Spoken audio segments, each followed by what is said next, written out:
Kentucky drivers have shifted their concerns from icy roads to potentially dangerous and damaging potholes.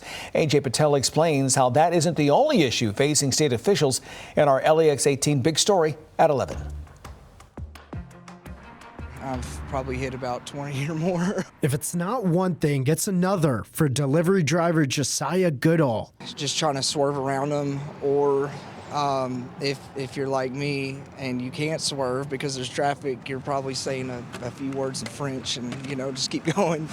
Yeah, after you have a significant weather event, especially this type of prolonged cold that had a lot of ice and moisture on the road, unfortunately potholes are a consequence. So that ice is going to make that water expand.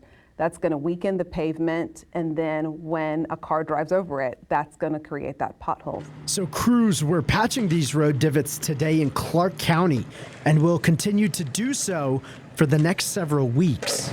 We use what's called cold mix during the winter season. Naitor Jibidou says this is more of a temporary solution. Hot mix asphalt is more of a permanent fix, but it's not available this time of year. We really ask drivers, the same way you watch out for snow plows, watch out for our workers when they're out there patching potholes. Give them plenty of room, slow down. The Transportation Cabinet has a partnership with Waze. If you go to the app or goky.ky.gov,